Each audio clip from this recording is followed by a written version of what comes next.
Good day and welcome to HTMi's podcast. Today we are broadcasting from London, here in the beautiful headquarters of the London Organising Committee of the 2012 London Olympic Games.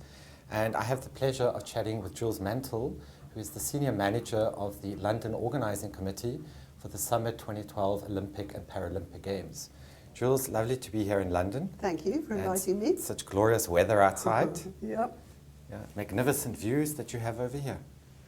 We do. We're lucky to be on the river, looking at the North Greenwich Arena, which will be one of the venues for the Olympics. Yeah. So that's the O2 Arena over here. North Greenwich Arena. North Greenwich. Yep. It's magnificent views. So organising an Olympics must be a very exciting and challenging thing to do. It is. It's huge fun, but a lot of hard work going into it.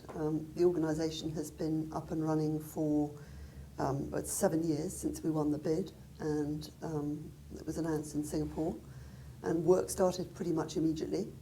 And the organisation has grown from being a couple of hundred people up to a games time total of around 6,000 permanent employees, with about 70,000 volunteers and another 100,000 contractors. So I understand it's the largest peacetime mobilisation of people. Yeah. It sounds like a huge challenge. Yeah, it is, but we wouldn't do it if it was easy. So what are the main challenges that you were faced with in getting the London 2012 Games off the ground? Well, I was lucky enough to work on the bid, and then I came back again sort of 3 years ago, so certainly the organisational structure was there. But really I think the main challenge is just the scale of the thing. You know, it's the equivalent of running 26 World Championships in 16 days, and it's all over the city. It's just the scale of what you need to do to make it happen. So, can you tell us a little bit, what does the whole bidding for an Olympic Games actually entail? I'm sure there's a huge amount of work that actually must go in to showcase London as a possible location for such a world-class event. The bid process is very well defined now by the International Olympic Committee. So you submit a file, so you have to be chosen by your National Olympic Committee. There's only one bid per country. You then submit an applicant file, which is basically providing a whole load of data and information about how you would run the games. That's then evaluated, and assuming you have sort of the right qualifications to go through, you become then a candidate city. And it's very strictly governed, so at that stage you're developing a much more detailed file on a whole variety of subjects, anything from the weather to medical to where you're going to run all the sports events, what the accommodation is going to look like, you know, how people are going to get in and out of your country. And you then have the opportunity to make a number of presentations, and then finally it goes to a vote, and it's voted on by the International Olympic Committee members. So that was a memorable day in Singapore in 2005. Were you in Singapore at the time? I was. Yeah. Yeah. Must have been really exciting. It was. Yeah. So this is the third time London's hosting the Olympics? This is. Mm-hmm. So what are you hoping for? What are the successes that you're looking forward to for this Games? Well, I think from my point of view, and I'm responsible for what we call Olympic and Paralympic Family Services, so that's looking after a client group. So from my point of view, I really want to make sure that firstly they have a wonderful time in London, that they get to experience the best of our city, that they're able to do the work that they need to do here, because we look after the International Olympic Committee members, but also the Presidents and Secretary Generals of the international federations and the National Olympic Committees, and for them it's very much a working, you know, they're here to work to make sure that their teams are doing well or that their sport is correctly run. So it's making sure that they are able to efficiently get about, do their work, and that we can help them with what they need to do. And then, you know, hopefully it'll just be the most fantastic festival of sport and culture, and, you know, enthuse the entire city. So how many international visitors is London actually expecting for the London Games? Oh, hundreds of thousands. There will be hundreds of thousands of people coming through. But the wonderful thing about London is the diversity, and we have 205 national Olympic committees, and each one of those nationalities is represented in London. There's a community, be it large or small, who will relate to all those different nationalities coming through. London's really had an incredible year this year. You've had the Queen's Diamond Jubilee. Last weekend you had the birthday celebrations. Wimbledon started yesterday, many other events.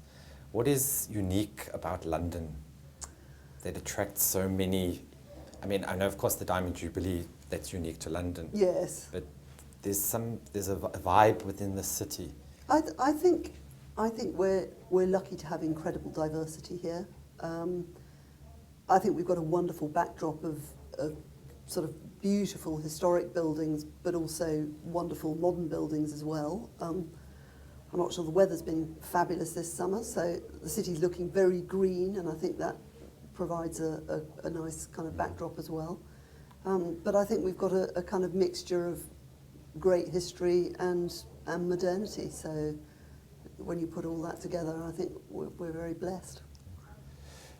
There's a lot of reports with many world sporting events happened in Beijing during the Olympics, in South Africa during the World Cup. A lot of the hotels practice this price gouging with their room rates. They increase them to incredible amounts, which sometimes backfires against them. Do you think London may experience the same sort of thing with hotel rates? I can't really comment because our hotels have been contracted for a number of years, so certainly the hotels we're working with, that's not an issue because we've had contracts in place for some time. So, yeah. So it should be a very successful summer. Let's hope so. Yeah. So many students would love to get into the world of events management. It's such a huge, exciting, challenging field. What advice would you give a student that would like to work within events and also within mega sporting events like World Cups, Olympic Games? I think you've probably got to be prepared to sort of start at the bottom. I would say go and try and find yourself a job, even if you start as a volunteer or something, to just get experience of working in that sort of environment. A lot of the federations or the National Olympic Committees or the kind of national sports federations, that's a good place to start and really get experience and understand the world, because it is a sort of world of its own, with its own kind of language and acronyms and all that. So I think if you can get in sort of at the grass level and work your way up, that's a great way of going into it. We've got people with various different types of experience working in the team, but almost all of them have got just an absolute passion for sport. They're just kind of nuts about sport of almost any sort, and you really need enthusiasm. The world of events is very long hours. You need a lot of energy to sort of get on and make it all happen. So you've really got to feel pretty passionate about what you do. Right. It's not a job for somebody who's looking for 9 to 5 work, of course, or even 8 to 6 work. Does creativity play an important role within the world of events management? Yes, I mean, depending on the different sort of areas you're into. I think the world of events management now is so big, you could be looking at doing anything from cultural events to arts events to sports events to business events, and creativity can play a huge part in sort of anything from stage sets to theming parties to things like that. But behind it all is the hard graft and the organisation and the planning that you really need to pull off a successful event. I always say that a successful event is 95% planning and about 5% delivery.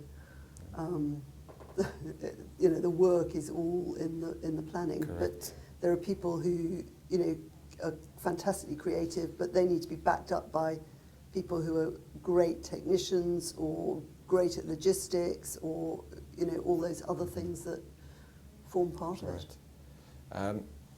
Project management is...